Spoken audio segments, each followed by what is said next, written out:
Welcome. My name is Kelly Anderson, and this is Fanimated, the animation fan podcast where we get a chance to geek out about our favorite animated media. Nathan Knobloch is joining me this week to discuss the newest game in the Pokémon franchise, Pokémon Sword and Shield. This episode topic was voted on by the Fanimated crew over on patreon.com/Fanimated. For just $1 a month, you can gain access to bonus content, vote for upcoming episode topics, and support the production costs of the show. Now, as always, we have a ton to dive into, so spoiler warning for Pokémon Sword and Shield, and let's get started and let's get animated.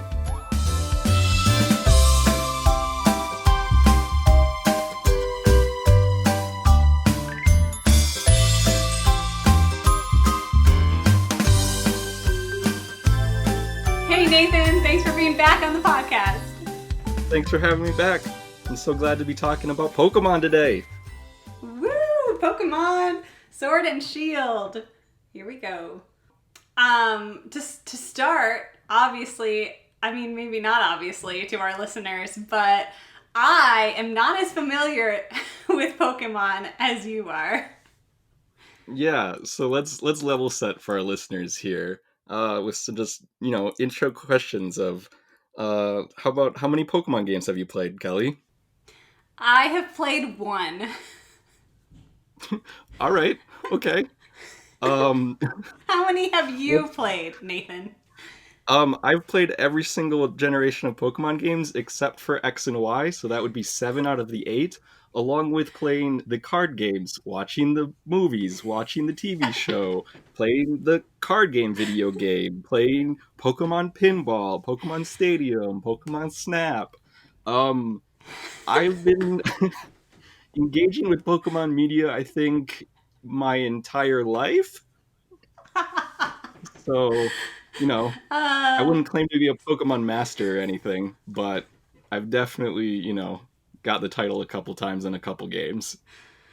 Yeah, just a couple there. So clearly I am a completely new fan, and Nathan's been around the block a few times on this one.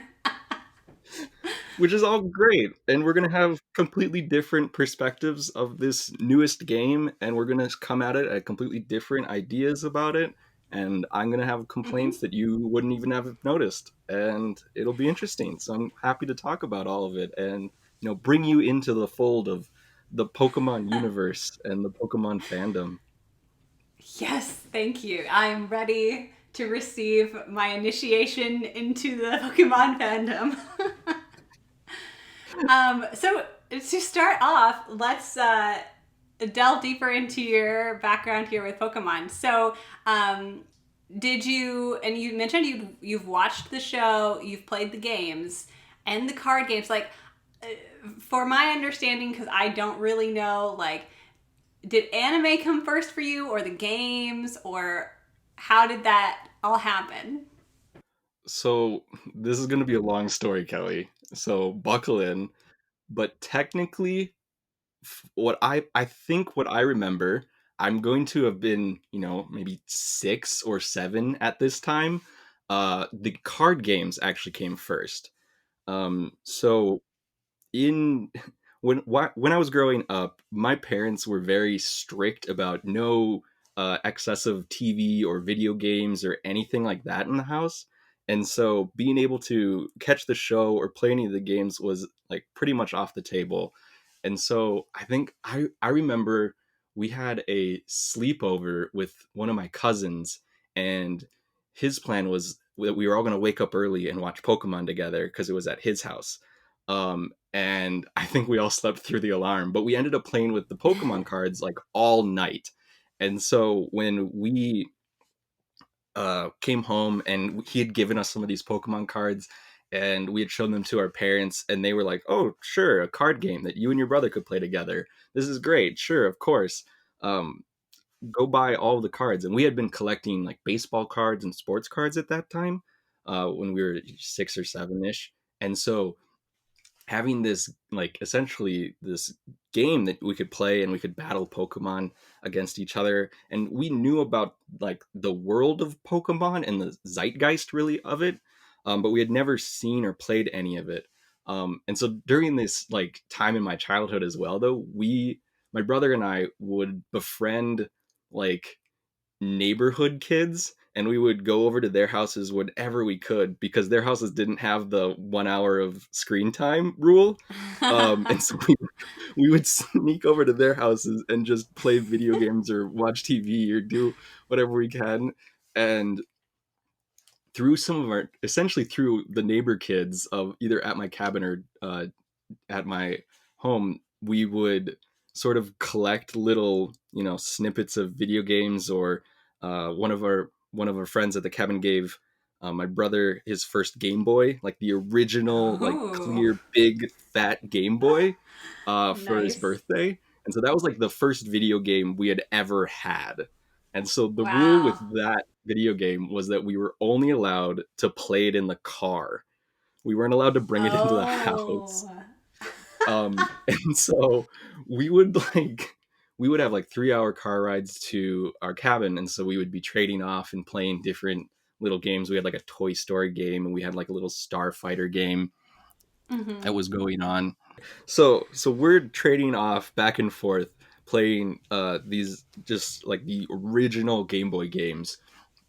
And my brother had wanted to buy the original red version, um and my mom had said no, because the Pokemon fight, and fighting wasn't allowed, and we weren't allowed to have any sort of Oh. violent video games. I don't Oh think she really no. knew what the fighting was like in the Pokemon, but she knew that they Yeah. were fighting and that wasn't allowed. Um, and so then, how the story continues is that one of a different neighborhood friend had the second generation of Pokemon Silver and had beat it and had been letting us play it at their house. And so he eventually said, "Oh, I'll sell you that game." And I said, "Sure, how much?" And for $20, I bought my first Pokemon game of Pokemon Silver, um, without telling my parents, from a neighbor kid. You rebel. And so then my brother and I were playing Pokemon Silver back and forth without trying to tell my parents, and I'm pretty sure they 100% knew. And if they didn't, they definitely know now. And my mom listens to this podcast, so sorry, mom, but this was formative. Sorry that we were rebellious kids. At least we were rebellious in sort of the silliest sense of the game. But Right. essentially, after that, I think my parents caught on that this was fine, that we weren't, rotting our brains out, or maybe we were. Mhm. Who only time will tell. Well, But you turned out just um, fine. thanks, Kelly. So essentially, from that point onward, it was just downhill. Like, we started buying more Game Boys. I bought a Game Boy SP, the one that like flipped like a clamshell that was blue, Yes, and I that was bought my favorite. uh, oh yeah, it's iconic. And then I bought Pokemon Sapphire with it, so it would match. So it was a blue Game Boy and a blue like cartridge game, and Uh-huh, I played uh-huh. that game so much. Like, I had multiple level hundreds. I think I beat it twice. I had like over probably close to like 300 hours into that Pokemon game. Like, I absolutely Wow. loved Pokemon Sapphire, and that was the third generation. And Hmm. from there on, we bought pretty much every single Pokemon game, and there was always multiple versions. So eventually, it turned into my brother would get one and I'd get the other, and we'd be able to trade back and forth, or Hmm. um, have this connection with each other. And it was one of like really the only things that both my brother and I like really got into. I was all sort of sporty, and I played baseball, and he was into like skateboarding and art and whatnot. We're very opposite people, but we had this unifying like Pokemon that we could always sort of fall back to, and it was really special to both of us. And like, I hear on this podcast all the time of stories that you ask people of like, oh, like when did you first see this Disney movie or this princess movie? And they'll be like, oh, it was like a birthday party when I was 8 with my whole family. And like I don't have those stories of like going to the movies with my whole family, but for me, Pokemon really fit that narrative of like this was Mhm. really what I was doing as a kid and what I was being like brought up with and surrounded and obsessed over. And it Mhm. was really it was really formative. Um, it Yeah. you in sort of a weird sense of the word, but I played Pokemon all the way up to high school, and then in high school it kind of dropped off, and that's why I skipped the X and Y generation, the sixth generation of Pokemon. Um, Mhm. and then back into college, I picked it back up again, and I bought a 3DS and bought Pokemon and played it, and it was just nostalgic and relaxing and wonderful, and I always just enjoy these games so much. And so getting back all the way to current times of playing Sword and Shield, this past Christmas, this game came out right a little bit before um, Mhm. Christmas. I hadn't seen my brother since probably like around July. He usually comes home for his birthday, and he's coming home in a couple weeks too to see him. But Nice. we haven't seen each other essentially in months, and so he kind of goes like, hey, what's new, what are you doing? And I was like, oh well, I bought this new Pokemon game and I played it the entire plane ride down. He goes, oh yeah, what version did you get? I went Sword. And he goes, I got Shield, the exact opposite like we always do. and and like we've essentially seen each other for 5 minutes and we're already like trying to trade Pokemon back and forth.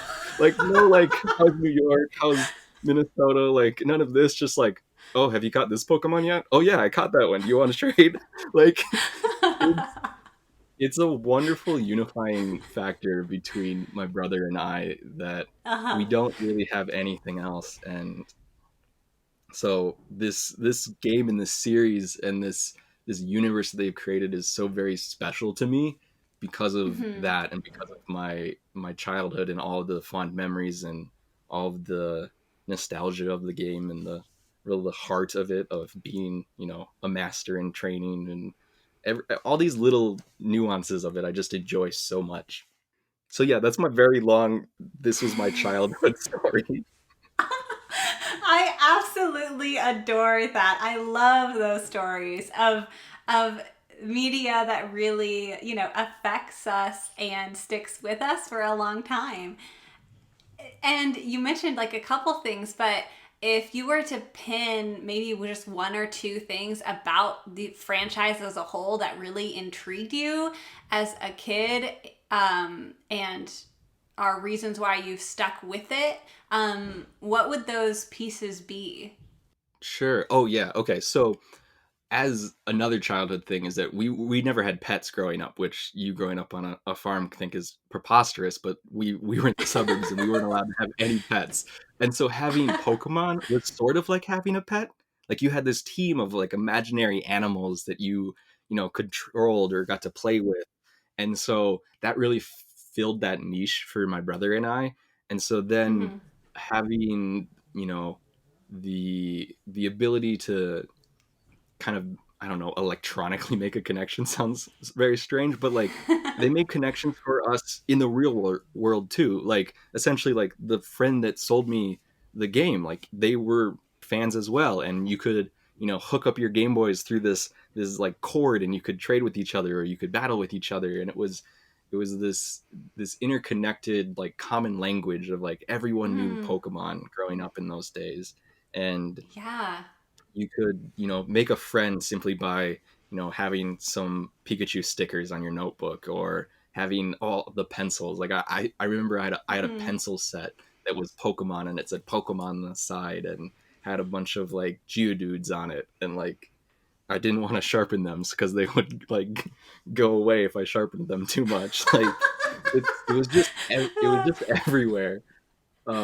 Yeah, Yes. and so I don't I don't know if there's like, the game is fantastic, and we'll talk about the actual gameplay later. And there's lots of like the broad strokes of the game that are just like, oh, you collect all these magical beasts, but then you can get really really into it. Like there's incredibly deep like battling techniques and strategies and training techniques and things that you could like learn and go. And like we would used to buy like guidebooks for them, like big like books that had all of the Pokemon in the back and all of the moves that they learned and all of the levels at which they evolved, and you could, you know, track your progress through these books in the game. And now everything's online, and so I still find myself just like looking up things on Bulbapedia or Sebi.net, I think is the other one that's got like essentially everything in it, because it's a global phenomenon of just everyone knows a little bit about it, even if you're only coming to it as a first game. So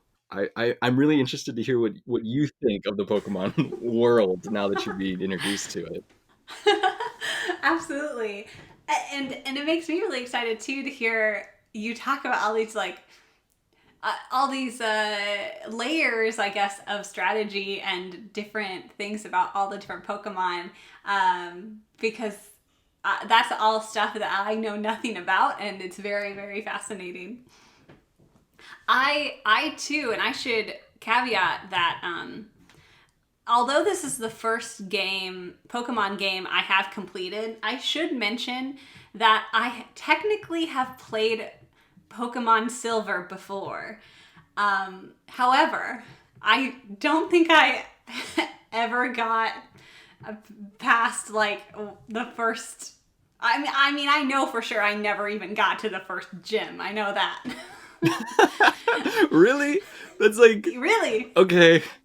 I don't. Is there Okay. any even like roadblocks before the first? Were you just like bored with it, or is it? Okay, let me try to explain myself. Our first handheld game system was the Game Boy Color. And I don't remember if my mom bought it for us or if it was a hand-me-down from one of our cousins, and they were older than us and guys, and so they played a lot of video games. And so my connection with video games kind of stems from them a lot, because, you know, they would be playing Donkey Kong and all these other things. But because I just don't think my mom would pick out a Pokemon game for us to play.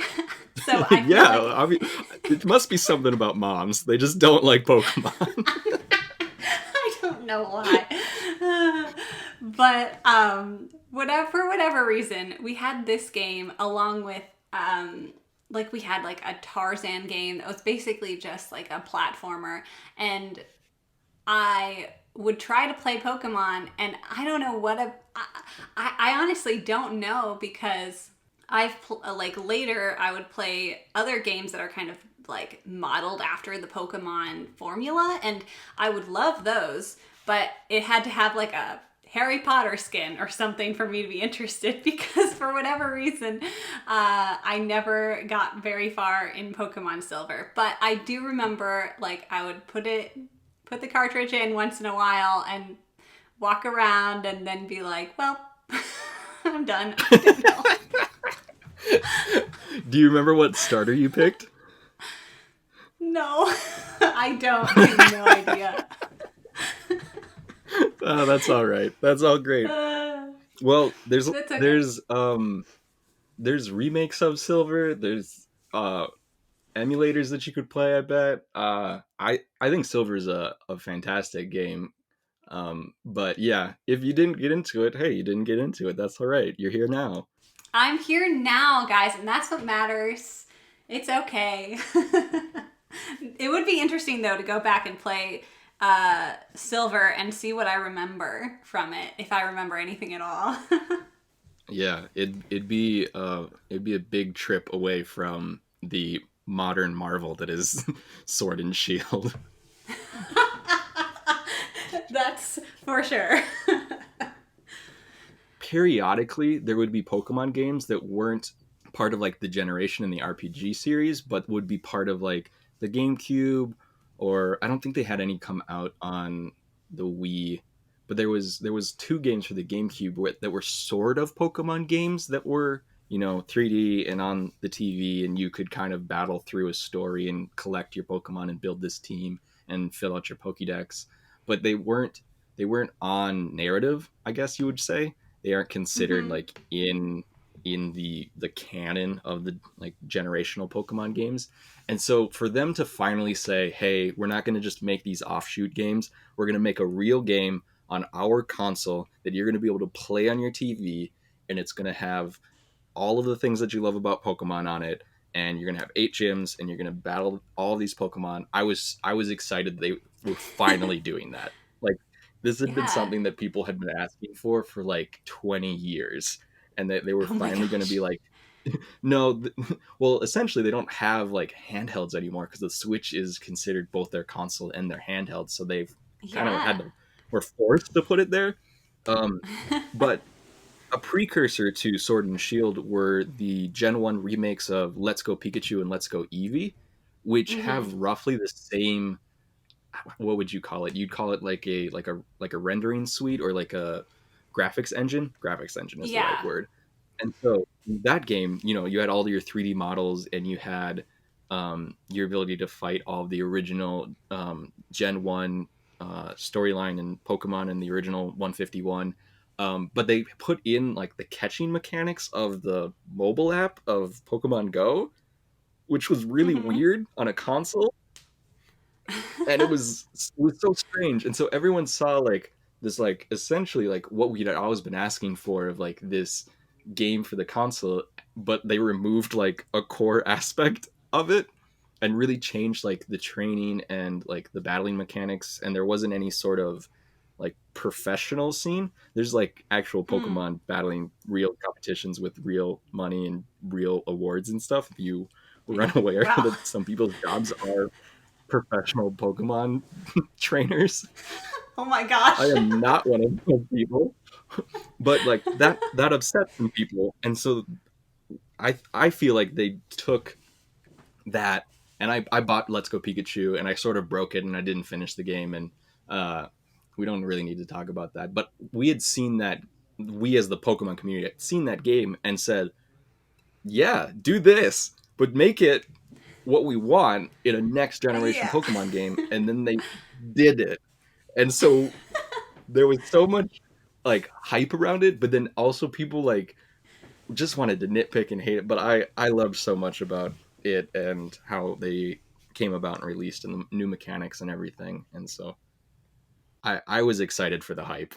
That's fascinating. I love that because from my perspective, I'm just like, oh, it's just another of the Pokemon games, and oh, there's a wild area, ooh, or whatever. But I didn't realize, yeah, that it's something that the fans had been asking for a really long time. So that makes it extra special. So I'm going to attempt to give the synopsis, but you can correct me if I'm wrong. I mean, it's not too difficult of synopsis, but then again, some weird things don't make sense, so we'll try.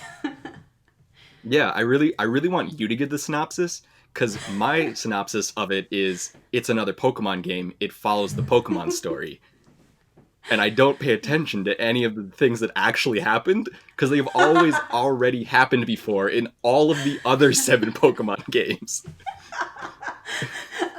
Which is another thing that yeah, this story is new to me, even though it's the same story repeated and over again. So let me just dive into it. Okay, so you start the game off in this quaint little village, and you're in the, is it Galar? How do you pronounce it? I've heard Galar, Galar. All right. the So Galar you live region. in Galar, and you are gonna have to help me with all of like the Pokemon names because I know zero. I know the Charizard. I know there's a Pikachu, and I know Eevee because from the previous game we talked about. Um, Yeah, why? Hey Kelly, why don't you know any of the Pokemon games even though you played the entire game? I don't know the names of the Pokemon because I would change their names whenever I caught them to something else. So there's a lot of different types of Pokemon players, and there's the habitual nicknamer Pokemon player that nicknames every single Pokemon they catch, which is you. And then there's Yeah. me, who actually wants to learn the new Pokemon names and doesn't nickname a single one. And so our ability to communicate with each other about what Pokemon we're talking about, this might be a challenge. Yeah, you'll be talking about some Pokemon. I'll be like, is that Terry or Bob?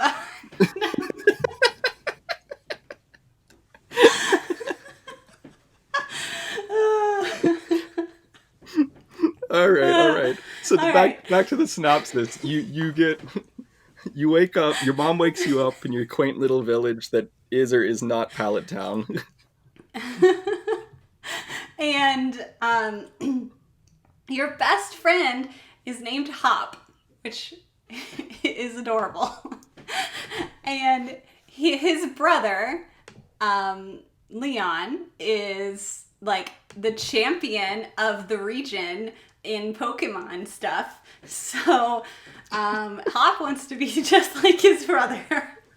And Leon comes and helps you guys, and it's like, you guys should be trainers too, even though you're only 10 years old or whatever. And he is very generous and gives you a Pokemon, and you get to choose your Pokemon, and they're all very adorable. And then you basically, I don't know, that's the story. You need to become the champion, and so you go across to all the different gyms and you have to beat everyone. And then there's also this Rose guy who's doing something devious, and this random like history about a sword and shield Pokemon and ancient evil or whatever. And then in the end, Leon does everything for you and you don't get to do anything at all anyway. So you just have to go through the motions of becoming the champion, because that's all that matters, I guess. That's it. I mean, that's it. There's not Okay, really a story. Yeah, they keep the story loose because even if it doesn't seem like it, they usually refer to Pokemon as the Pokemon RPG game. So there's a bit of role playing of you get to, create this character and you get to create your Pokemon team and you get to create, your outfits and your looks and your battling style, and there's the whole like gaining experience and leveling up all of your Pokemon that come with any sort of RPG game. Yeah, and so in fitting this into the Pokemon like storyline, the trope, it's you get you meet a professor that's named after a tree. You get one of three starter Pokemon that are either water, fire, grass, and they introduce you to sort of the type advantage circles of fire is good against grass, grass is good against water, water is good against fire, and then you traverse to beat all your gyms. But then what I'd like to bring up though is usually in Pokemon games, there's some sort of like devious organization that you're trying to defeat. In the original games, it's Team Rocket. In the anime, it's also Team Rocket. And they're like actual criminals. Like they are trying to steal people's Pokemon. Oh And gosh. so as these generations have gotten further and further along, they've definitely tamed everything down and made it more and more and more focused on like that like 7-year-old range of their target audience. So like this game is definitely targeted towards kids, and so in some of the aspects of the final battles and whatnot, it is a bit railroad, and it's not very challenging. Um, but then you kind of sit there and have to think, well, I'm also a 26-year-old playing a children's video game, so maybe I should just, you know, be happy about it. But yeah, and so Right.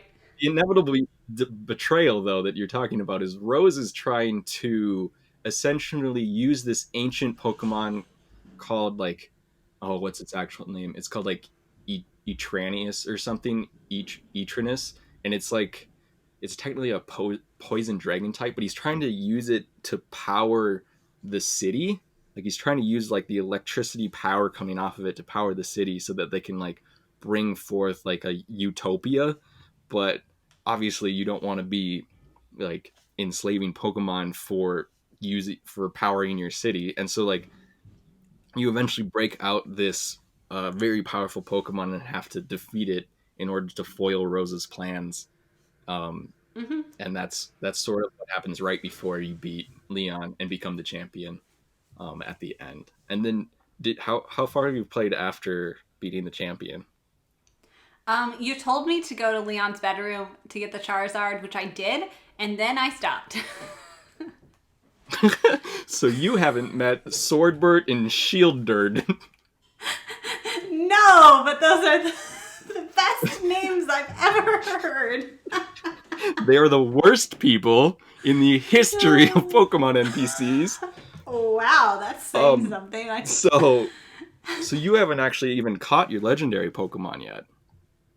So here's no. another thing about the Pokemon trope is that after you beat the game in quotes and become the champion, that's really like the first ending, and they always have fake endings. And Oh, so okay. um yeah, so you need to go. I think you need to go back into that original forest and go meet up with Hop and go do a bunch of other stuff while Swordbert and Shielder or whatever their names are try and foil your plans. You still got some Pokemon to play. Clearly, I was not aware. I guess I assume that once the story is done, then I'm done. But there's Nope. more story that I'm missing. So let's go through some of the things that are new to this version, this generation, I should say, of Pokemon. So, from what I understand, and tell me if I'm missing anything.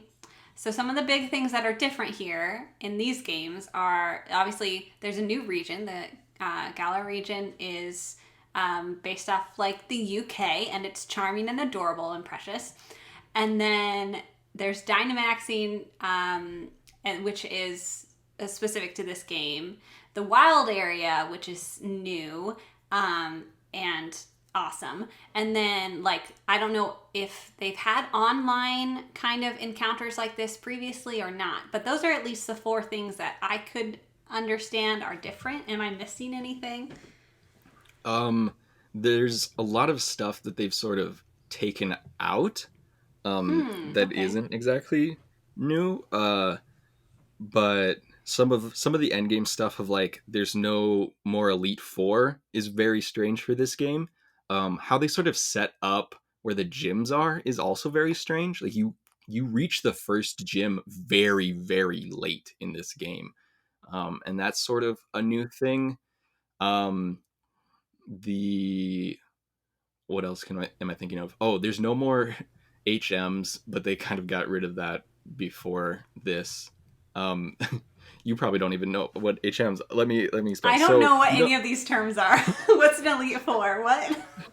Oh, okay, all right.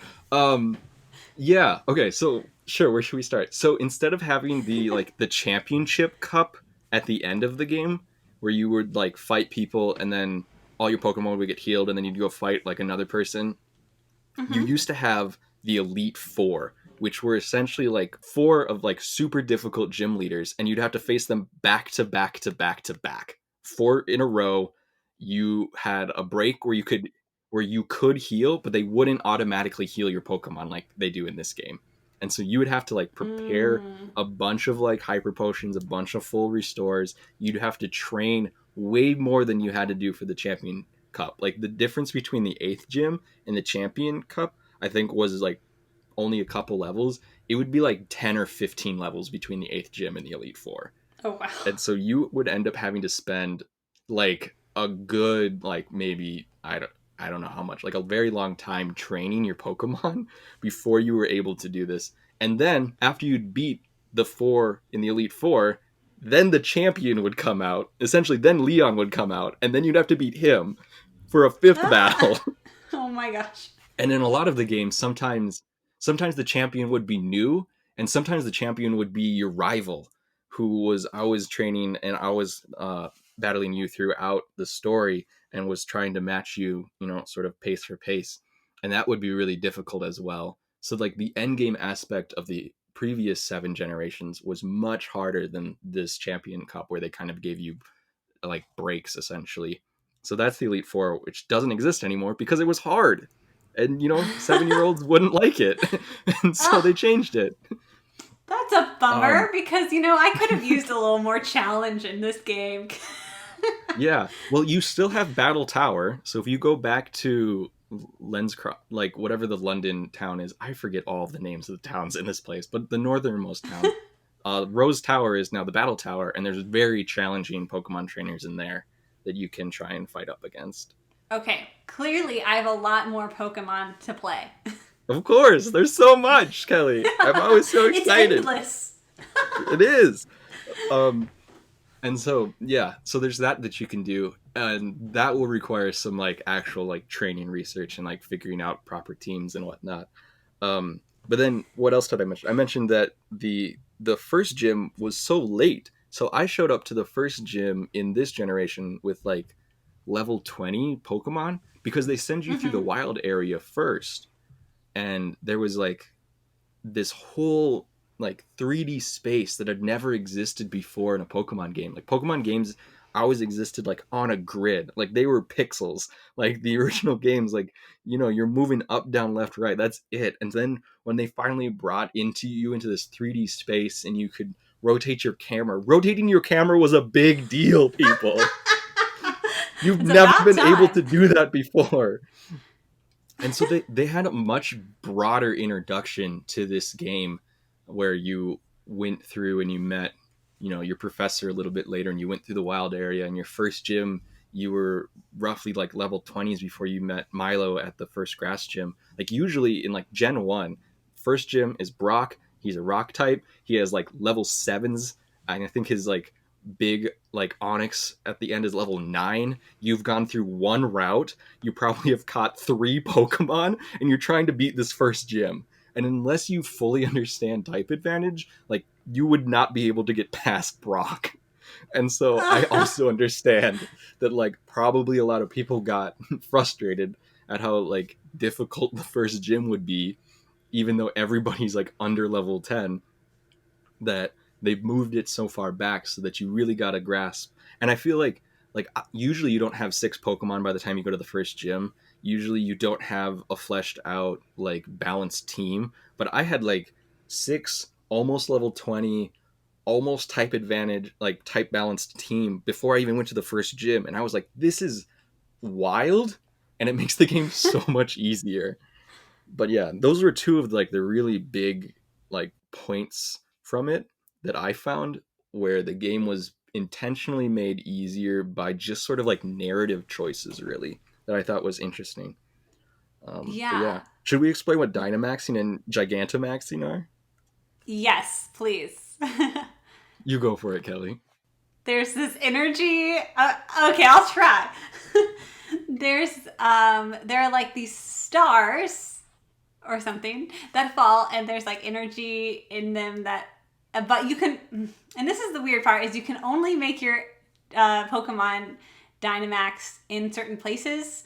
But basically, yeah, these like stars allow you to like make your Pokemon gigantic, and it's really It's cool. so cool. I do love that it's like you're in this big arena and it's like this big deal, and then your Pokemon are just the, huge, the fan music starts playing and like you hear crowds yelling. like It's cheering.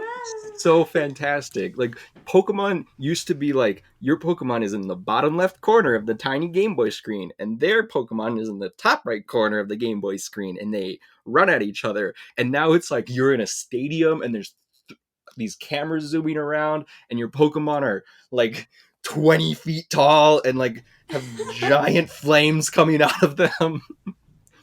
And so people thought that was lame because it's like non-competitive and they were all being whatever. I was just excited that they were big Pokemon. Which is the point. It's like bigger is better, right? Right.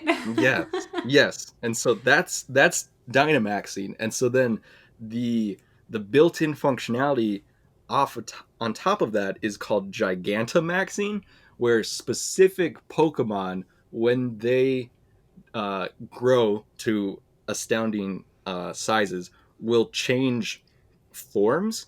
And so there used to be a mechanic in how I think they introduced it in the fifth or sixth generation called mega evolutions, where when a Pokemon entered a battle, if it held a specific item, it would change forms and change types.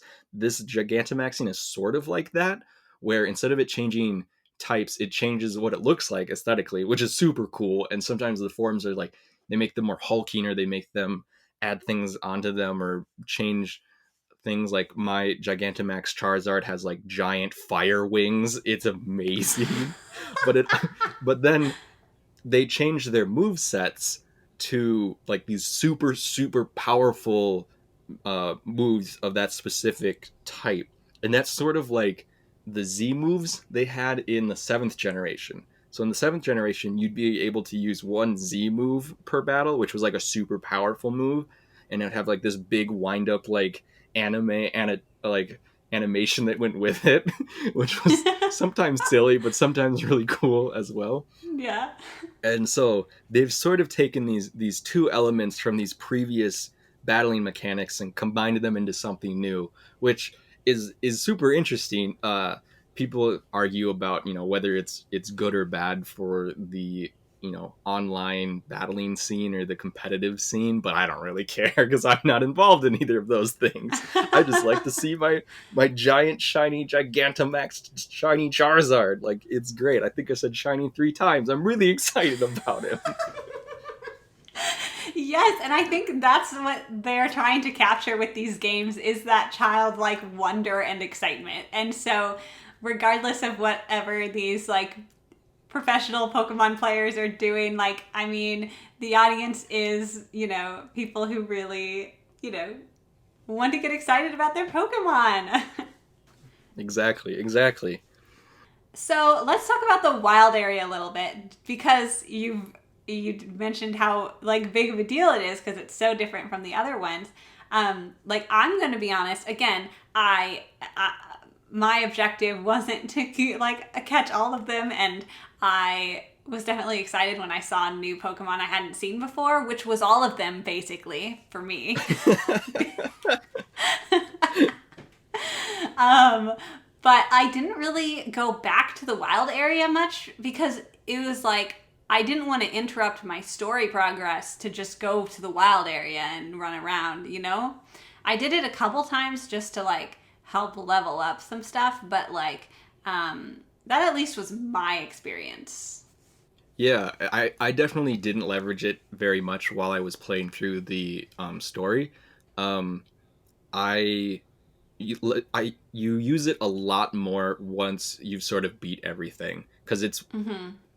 I don't know exactly how the leveling system in the wild area works now, but once you become the champion, every single Pokemon you interact with in the wild area is level 60, which is the highest level of any wild Pokemon in the game at that Mm-hmm. point. And so it's definitely the best area for training.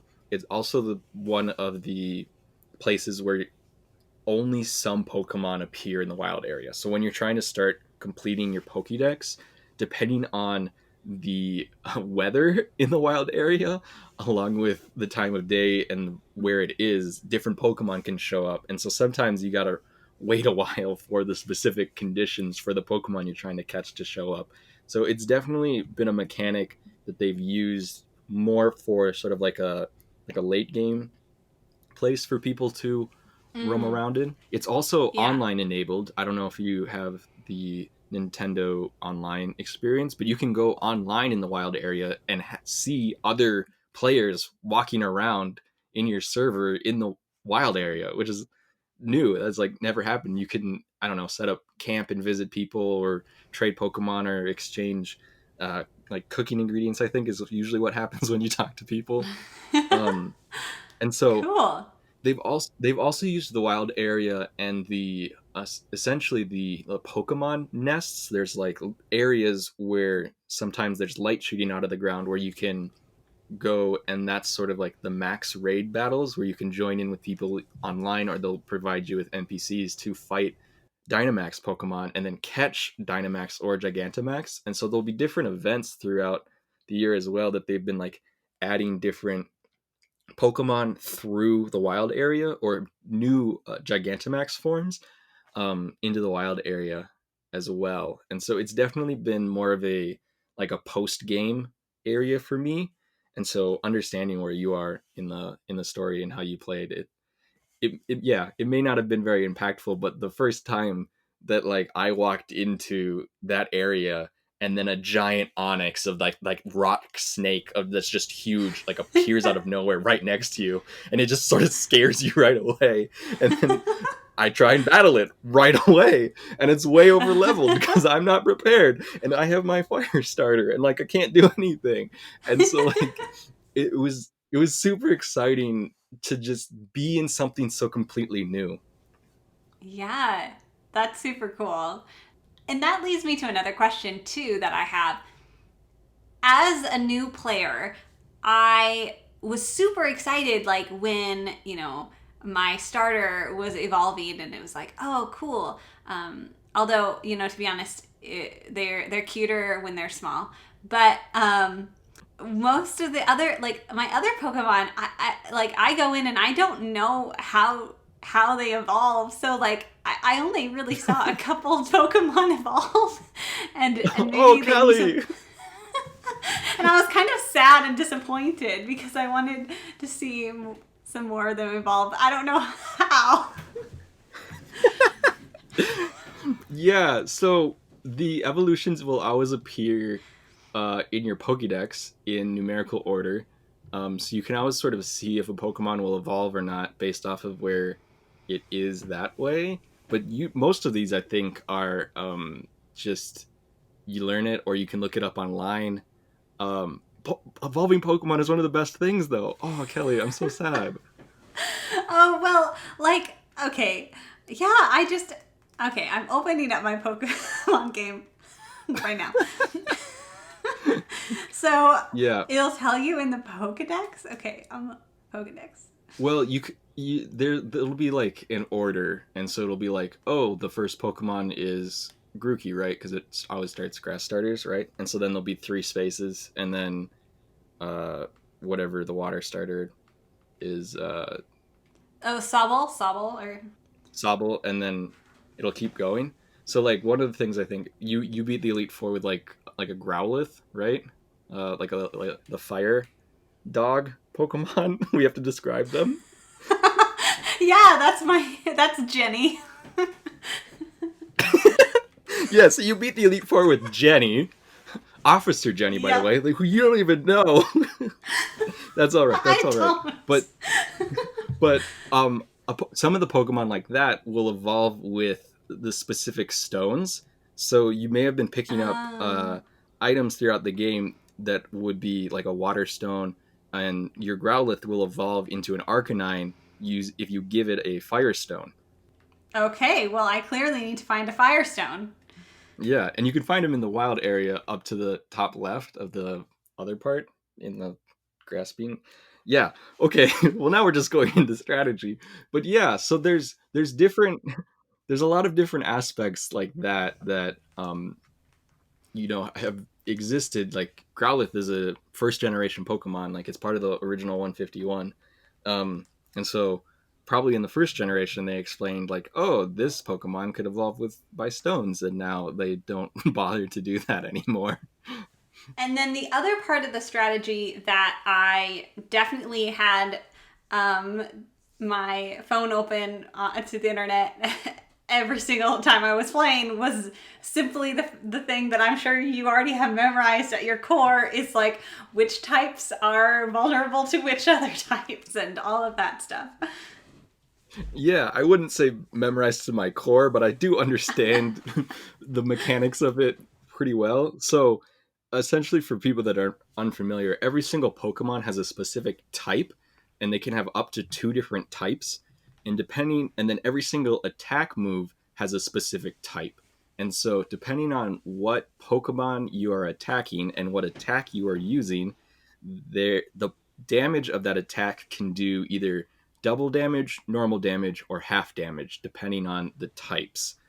Um, and so memorizing all of the Pokemon's types and memorizing all of their weaknesses and strengths is a lot.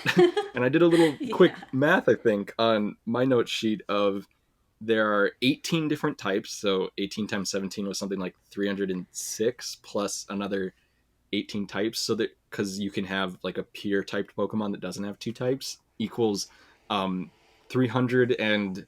324, I think, different type combinations of Pokemon. And technically, every single one of those types will have a different set of strengths and weaknesses. And so, usually, you don't worry so much and so broadly about it. You kind of fall into lines of the original, like, oh, I know that water is good against fire, and I know that fire is good against grass, and I know that grass is good against water.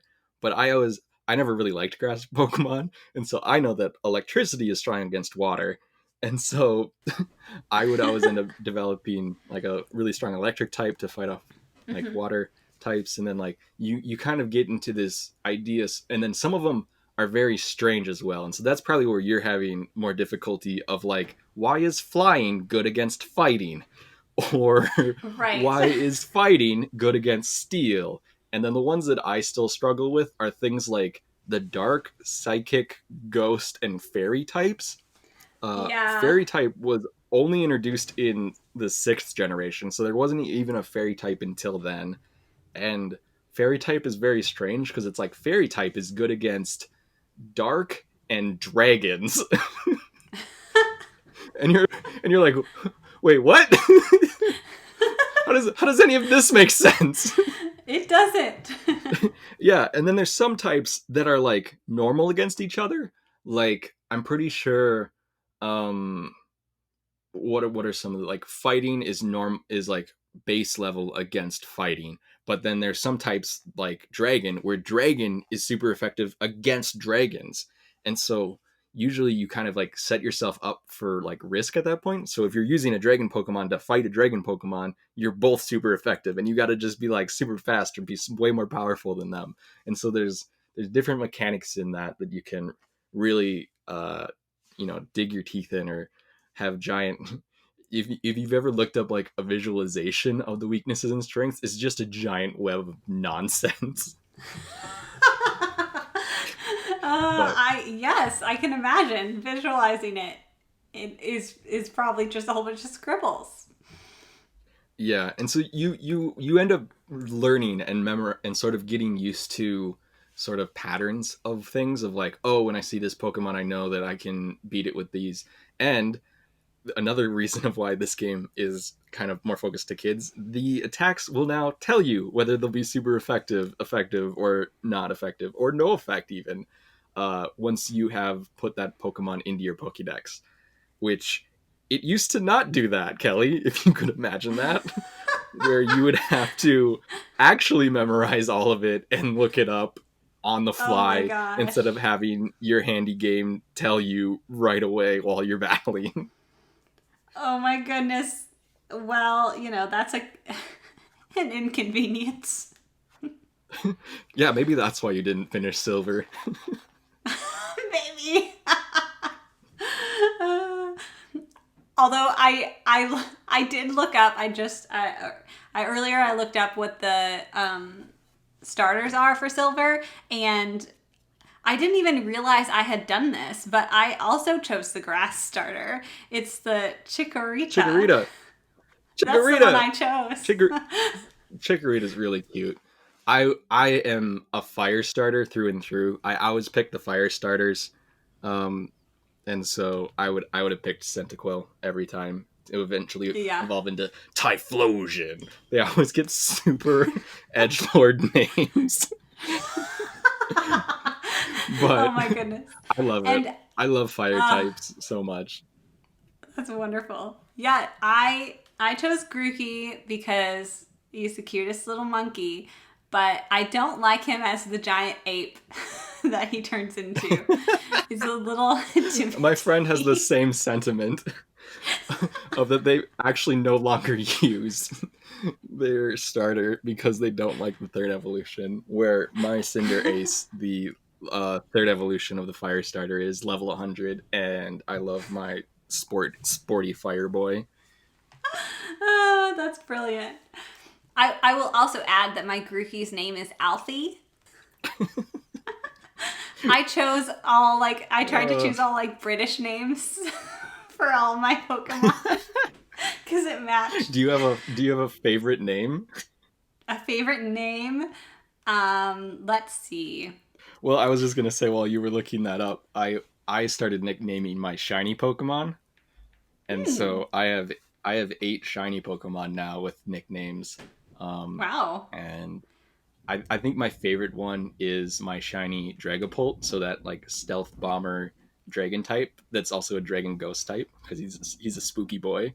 Um, and I named him Blitz, and he's super cool. Blitz. I love it. So, I mean, my favorite Pokemon are Jenny, who we already mentioned. Your Growlithe, okay. Yep. And then I used Danny all the time, and he's the turtle He's one. Dreadnought. That He's one. such a good name. I also used a Dreadnought for my water type when I was Mhm. balancing my team. Yeah, he's really cool. That's a really cool turtle Pokemon. He's essentially like a snapping turtle, but he's kind of got Yeah. like pastel colors too. Like he's like bright yellow and green and blue. Hmm. And his first evolution, Choodle, is just this like silly little turtle with a giant head. That's probably one of my favorite of the new Pokemon of the new release. Yeah, I like Danny because he's just like a tank, and he also has like three different type of moves, and so I could beat a lot of different things because it was like water and rock and another one that I forget. I Mine knows Dig, so it knows a ground type move, which is really strong if I'm trying to survive against like an electric type or something. So with this game, are there any things that you would have changed or you didn't like about this new generation? I don't know. I kind of missed the Elite Four. I felt like the Champions Cup is kind of lackluster in comparison. Like the Elite Four Mm-hmm. would be like a final like testing and training ground because you get more Mm-hmm. experience battling Pokemon that in a trainer battle than you do in the wild. And so Right. usually when you're trying to evolve Pokemon or level things up or get things to level 100, you would just like run the Elite Four over and over again, but you can't really do that in this game. And I kind of felt like that was missing. And they sort of Mm-hmm. expect you to do Dynamax, the max raids, and get like the experience token or the experience like items and give those to your Pokemon to level them up to the highest level, which is kind of like it's more flexible and it comes in handy in some points, like when you're really trying to push the top level caps to just be like, I don't want to battle 30 wild Pokemon to get this one level. I'll just give them all of these items and it'll be fine. But there's it's sort of not as fulfilling, I guess. And so yeah, Mm-hmm. I would have changed that little bit at the end. um yeah, it's it's not as challenging as of a Pokemon game, which is fine because I understand that I'm not the target audience. Like, and they still Right. have some of the like very late game stuff um, for those that really want to dig their teeth into it, which I still am not super interested in being like a competitive trainer or online play at all. So Mm-hmm. yeah, I think just that ending bit. I was also really disappointed in the battle with the giant like snake monster eternal thing. We should have figured out what that Pokemon was named. It just sort of like railroaded you and it didn't like actually feel like you were battling it. It was just like the legendary Pokemon showed up and defeated it and won the day. And so I didn't feel like I really like won the Right. day at the end there, which I would have rather had it been more suspenseful or more challenging. It's the Eternatus. I don't know. I'm probably not pronouncing that wrong. Yeah, the legendary Pokemon are always super hard to pronounce. I Yeah, don't it's think they like, translate it very far away from the Japanese names. no. And I mean, with these games, you are just like reading text, so it's not like you have anyone actually pronouncing it for you in the game. So Yeah, 100%. What about you? I know it's the first game that you've ever played, but were there things that you would have liked to change about it? I think I share the same understanding of, yeah, I'm not like the target audience here. Um, so I understand that maybe it's not as challenging, or the story isn't quite as uh, deep. But for me, story really is very important in any video game that I play. And if I was just to change one thing, that would be it. I would have wanted, I liked all the, for the most part, I really loved all the characters. I thought they were really fun and charming. But, maybe something a little more, I don't know, just more than just running into Team Yell all the time. Yeah, so Team Yell is a weird part because Team Yell is supposed to be like the crime organizations of the old games that like just doesn't exist anymore. Like they're supposed to be the Team Rocket, but now they're just like slight inconveniences to you instead of like dastardly villains. And so all of the old games had like sort of like global like, oh, this huge like corporation or this criminal gang is like trying to, like in the third generation, one of my favorites, like literally Team Aqua and Team Magma are trying to harness the power of the two legendaries in those games and either flood the world with water or dry up all of the oceans. And so that you have this huge like waters versus land like grand battle in that story. But he didn't really Whoa. get that until like the very very end of this one where Rose's grand betrayal, which isn't that grand or much of a betrayal. like No. and so yeah, so I can definitely see that. Definitely. Okay, so some brief history production stuff. Again, I am not an expert on Pokemon, but this is what Wikipedia tells me. So the first games Red and Blue were 1996. Man, that is old. It's crazy. Yeah, like when I say that like this has been going on for 20 years, like yeah, it's been a long time. Like they just celebrated their, oh boy, what's the quick math on this? 20 20th celebration was a couple years ago and they're coming up on 25, so Yeah, man, that's Pokemon has awesome. been with us for a very long time. Essentially both of our entire lives. Yeah, which is crazy and wonderful. Mhm. And so the anime is on its 23rd season. That's insane. That is insane. Yes, so Ash Ketchum and his crew and his Pikachu have been battling Team Rocket for 23 years, and he is still 13. Oh, that's crazy. And he's only become the champion once. What? The poor kid. Yeah. So for Sword and Shield specifically, full production began September 2017. Although I did read that like the concepts were being developed as soon as they were done with the previous one, because this is such a huge franchise and they know they're going to make another one. So I'm sure they're already working on the next. I hope so. I want the next one. You want the next one, even though you just got this one. Yeah. You can always have more Pokemon, Kelly. Okay. Soon there's going to be like 3,000 Pokemon, and And none of us will remember any of their names. nope. I won't be the only one.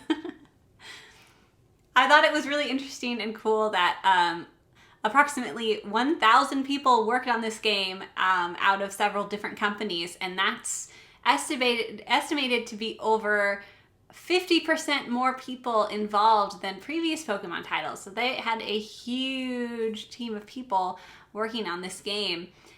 And I think a lot of that is just like what we just said. There are just so many Pokemon, and having them all be modeled and developed and have their little animation movements. It's a lot. It's a lot of stuff.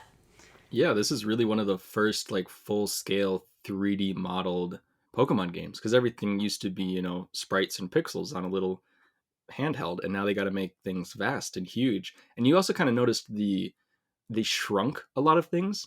Like this game feels smaller, like the routes are shorter, and the traversing between towns isn't as arduous as it is in other games, simply because Hmm. it would be really, really hard for them to make 3D sprites and animations and everything for such like a large game that they are. And they're already doing so much with things like the wild area, and all of the cities have such a unique theme and animation and modeling and whatnot. And so, yeah, 1,000 people on a Pokemon game. Yeah, that sounds about right. Yeah. Absolutely. And that too, I think, is why they probably couldn't have all the Pokemon available in this game. Is just that like they don't have room. Yeah, there's technically at last count just under 900 Pokemon in existence Oh, throughout all the generations. And wow. this game has 400 in your regular Pokédex, and they've added a couple more, and that's only 400 in your Pokédex. And so in models, there's also what Pokemon look like, the Gigantamax forms, and there's also different model variants of different male or female, or some of the different things like the Mm-hmm. cakes have different like icings and stuff, and there's a bunch of other models beyond just what the Pokemon are. And then we'll get to the juicy DLC, but they've added more Pokemon too.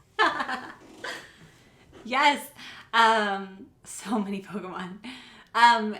The animations in this game are really quite simple, which I don't think is a bad thing. I think that's like a stylistic choice, and I've even said in like the Breath of the Wild podcast, the animations there are pretty simple too. Like a game doesn't need to have crazy animations to make it good. Like obviously, it's definitely really cool to see crazy movements and animations in a game, but it's not a necessity, I don't think, for enjoyment. But like also, I still like well, again, I didn't go into the game with too many expectations because it's my first Pokemon game, and especially now that I understand that this was kind of like the first of its kind. um I just felt like when the Pokemon battle, which is like the main part of the game, I would say, like the Pokemon just kind of move forward, and then like there's a 2D effect on top of them or something that happens, and I'm like, wow, that was cool, except it was very underwhelming. Right, but that's what it's been for 20 years, Kelly. Of like when they had little pixel sprites and it would move forward, and then the enemy's pixel sprite would flash to show that it took damage, and like that's where we started. And so when there's particle effects, amazing, spectacular, couldn't be better. 5 stars. 5 stars. All right, all right, all right. I'll give it a pass just for how many different models they have to make for this game. And that's truly just like the biggest takeaway for me, animation wise, is just like, goodness gracious, they had to make all these models. So, all as of right now, as of this recording, Pokemon Sword and Shield is the 5th highest selling game on the Switch. So that's pretty cool, I'd say. So the franchise as a whole is the second best selling series right behind Mario. Is that in just Nintendo? I think that's Or Nintendo just. series. Mm-hmm, mm-hmm. And that, honestly, that makes a lot of sense. Mario and Pokemon are definitely Nintendo's biggest franchises, for sure. And Pokemon, especially, just like how they. I mean, they have got Pokemon down to a science with the game releases, anime releases, toys. I mean, they're like they've surpassed Disney level like merchandising in some ways of knowing when to release things and how to get people obsessed. Yeah, it's a whole company. It's called the Pokemon Company, and Yeah. they do everything. There's, plushies. The card game is still going strong. They have very frequent new card releases. There's a whole competitive scene around the card game as well.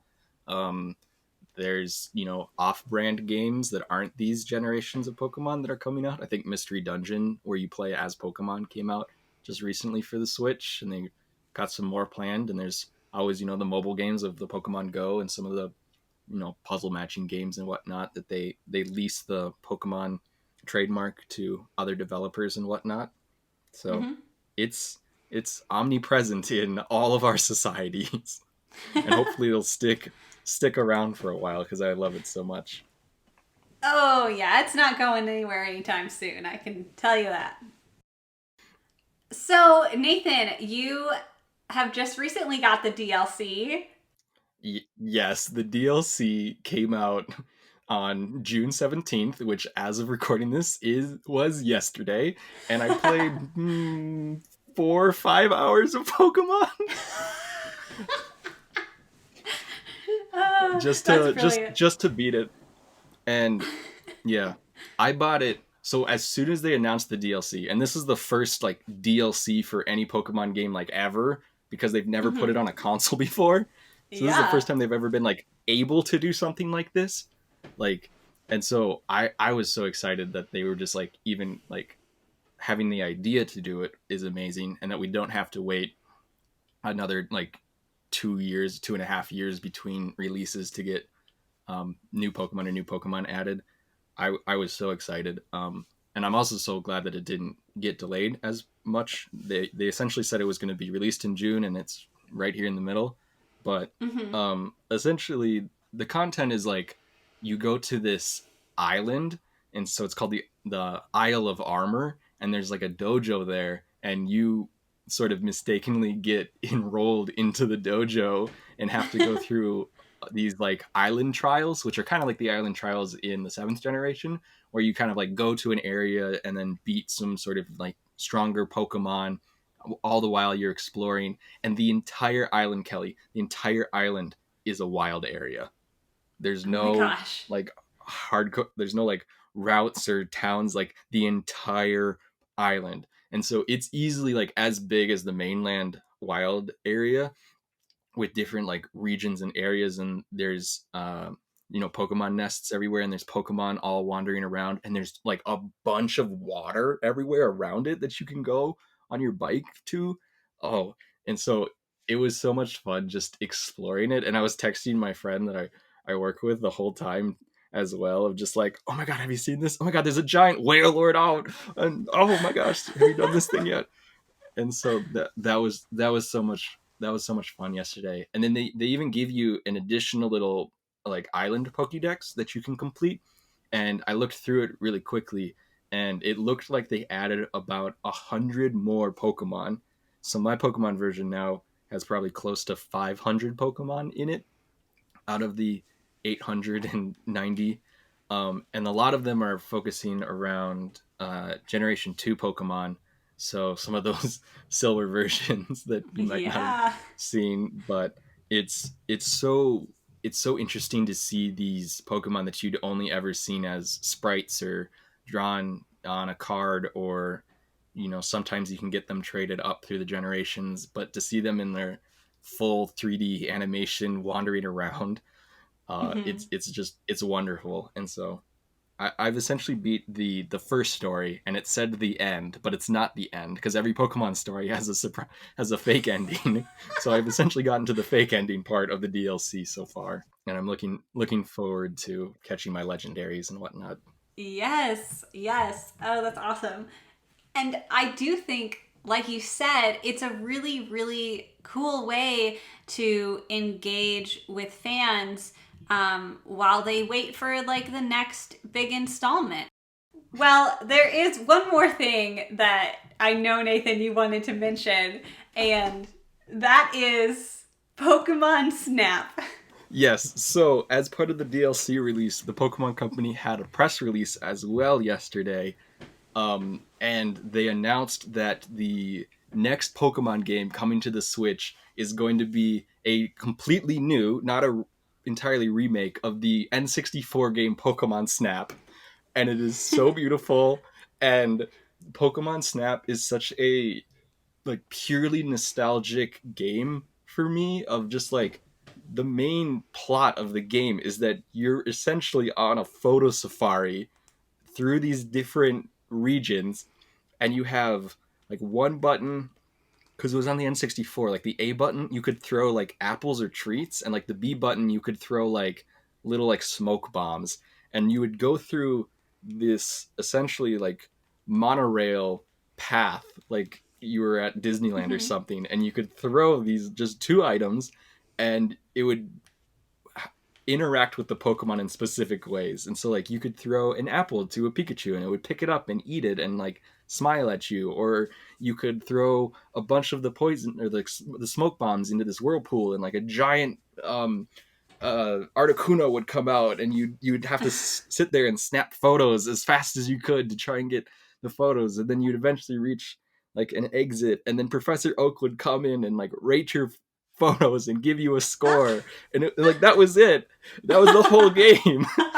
Like it was just like no battling, no like it was it's such a weirdly simple, strange game, and having it come to the Switch and have all these new Pokemon, and the trailer looks absolutely beautiful, and having like the motion controls of being able to move your Switch like an actual camera, I am so excited. I can't even like properly explain to you how excited I am. Well, it does. I think it sounds to me that yeah. You might be just a little bit excited. You think I got it? I got it across. I think so. Okay, good. Nathan, now is the part of the podcast where I ask you, what have you been watching or playing recently? Oh, Kelly, I have been watching way too much anime. Just endless amounts of anime. And so, in order to not have a second episode about what anime I've been watching, I guess I'm gonna bring up one suggestion that I know that you haven't seen, and then I want to discuss one. So the suggestion I Okay. have is the new Crunchyroll from a webtoon based Tower of God. It is currently releasing. I I have really enjoyed it. It's a you just said this word in one of your last podcasts. Isekai, isekai, Isekai. Yeah. isekai. Yeah, so Mm-hmm. it's in sort of an isekai, which you know the normal trope is you know someone is pulled into a different world, but there like Yes. isn't the other world in this. The main plot is that Ah. um your main character Bam is essentially grew up in darkness and is never really explained his childhood or anything, and suddenly a golden light that is this girl named Rachel comes and essentially like saves him slash teaches him slash helps him survive. But then in the like the very beginning, the very first thing that happens in the whole uh series is that Rachel decides that she wants to go climb the Tower of God in order to reach the top to see the stars, because they had been living in darkness in this like it feels underground for so long, and Bam is trying to deal with that abandonment but also just Hmm. wants to chase after her. So he also enters the Tower of God to climb to find Rachel essentially. Like he does not care about climbing to the top. He doesn't know or care about anything other than finding this girl. I highly suggest it. I think this first season is ending soon, so if you want to end up binge watching it on Crunchyroll, I highly suggest that. Yes, I have heard nothing but good things about this show, and I, it is definitely on my to watch list. So thank you for bringing it up again because I need to get on that. It sounds fascinating.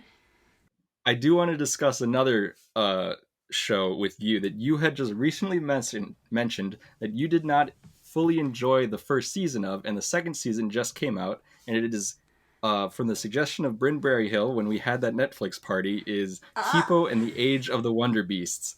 Because I yes. absolutely devoured that series. I watched almost the entire first season that weekend, and then the second Wow. season just came out this past weekend, and I watched the It did. entire thing. It is such a feel good series, Kelly. Why didn't you like it? Okay. It's not like I don't like it. Like, it's enjoyable.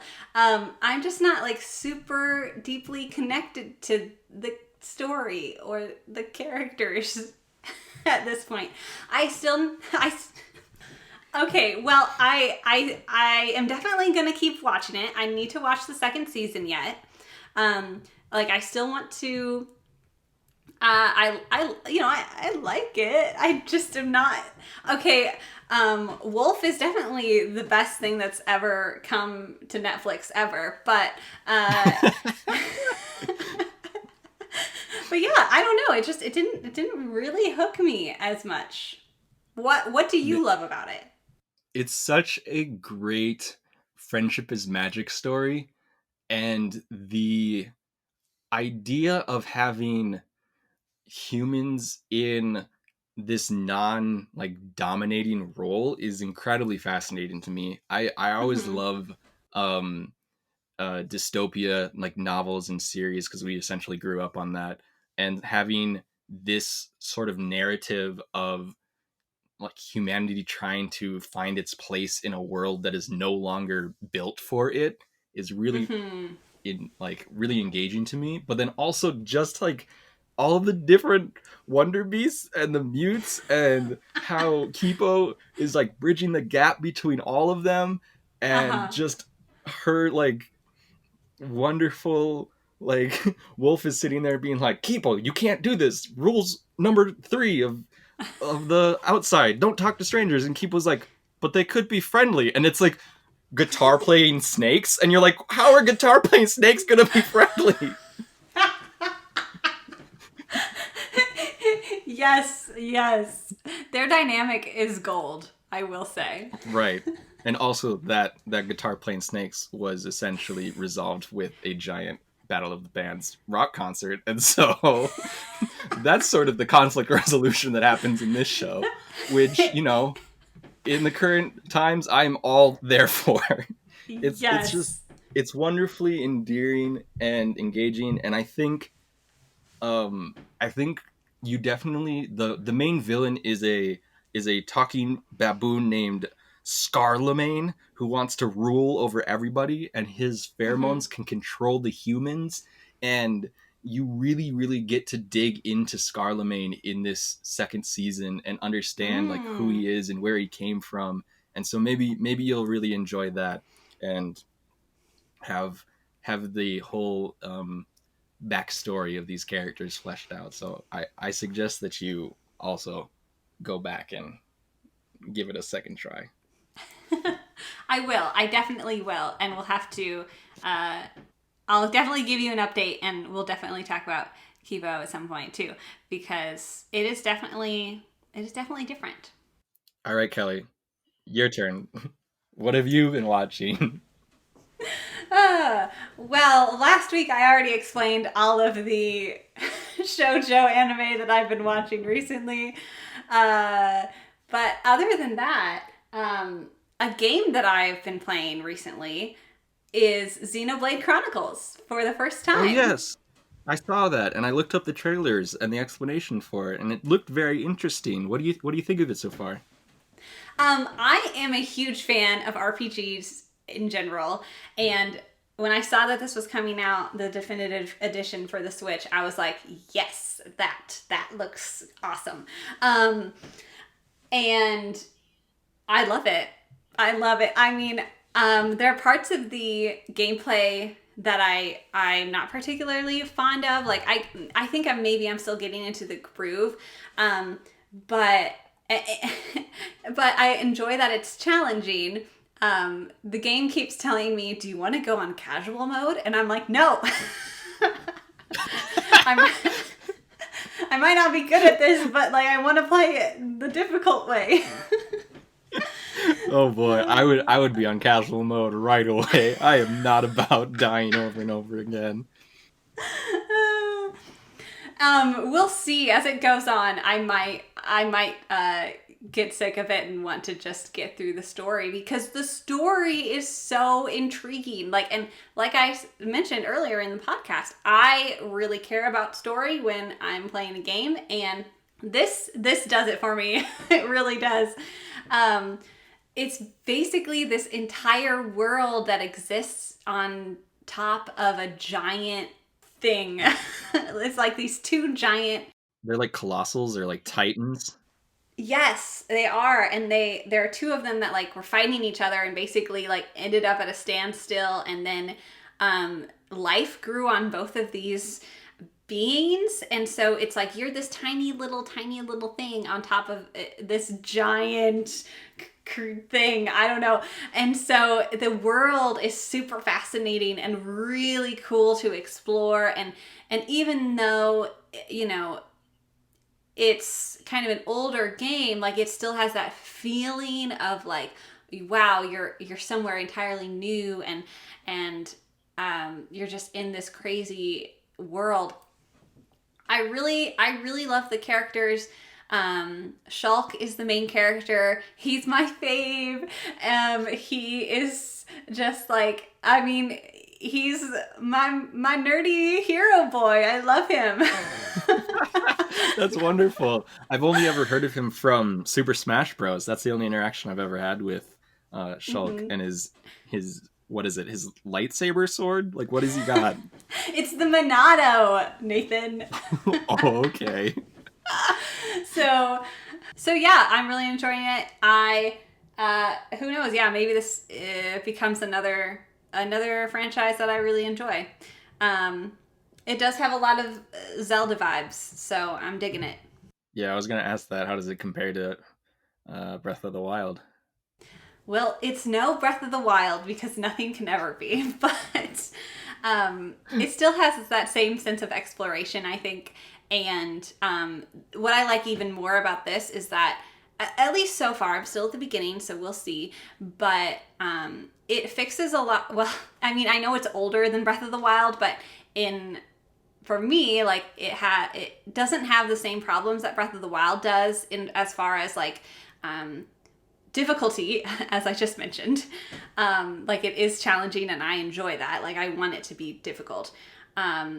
As well as because it is a linear story, I like there actually is one, you know. You're not getting lost all the time or distracted or complaining about your sword breaking. Yeah, definitely. I mean, Shulk only wields the Monado, and the other characters, you're upgrading their weapons and changing them, but no, they don't break, which is nice. It's definitely feeling that Breath of the Wild shaped hole in my heart right now while we wait for the sequel. All right, well, I have my Pokemon and you can have your Zelda, so yes, Nintendo. We'll be happy on all fronts. Exactly. All right, I think that's it. So thank you so much, Nathan, for sharing with me your passion and love for Pokemon. Oh, thank you for having me on the podcast. I was a joy. I was so happy to talk about stuff that I'm involved in and such a huge fan of. Awesome. Well, we'll definitely talk to you again soon. Hopefully, maybe even, I don't know, Attack on Titan in the near future. Oh, wait, spoilers? Huh? What? I definitely watched all 3 seasons in between the last time we recorded. What a show. Oh, yeah. What a show. All right. We'll talk at you soon, Nathan. All right. Talk to you later. Bye, everyone.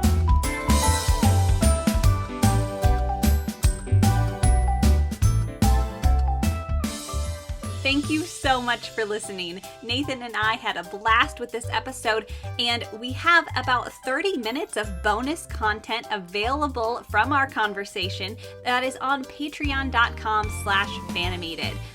we just go deeper into some of the topics and kind of have a bit of fun about some extra Pokemon stuff as well. So definitely check that out. For just $1 a month, you can support the show. For just $1 a month, you can get extra bonus content, vote for upcoming episode topics, and support the production costs of the show. And thank you to everyone who is part of the Fanimated crew and is a patron over on Patreon. It is absolutely phenomenal that we have that support, and it's the only way we can pay for uploading content. So thank you, thank you, thank you. You're all amazing. Follow us on Instagram and Facebook at Fanimated Podcast to stay up to date with all things animated. And don't forget to leave a rating and a review telling us what you'd like us to watch next. The music is provided by Purple Planet Music, and the art is done by myself. You can find me on Instagram at CandorDraw. That's KanderBraw. And thank you to Nathan for sharing his passion for Pokemon today. I'm looking forward to diving into even more Avatar: The Last Airbender next week, so stay tuned and stay animated.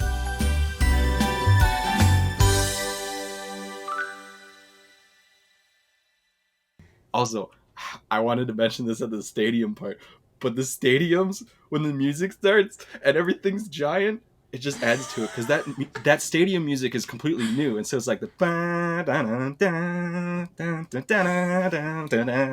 that sounded horrible through my mic, but I was just sitting on my floor playing the game, and that came on, and I was like, and just jamming. It was just the best thing ever. And this could be the silly clip at the end of me singing horribly into this microphone in my closet, but if it has to be that, I'm here for it, Kelly.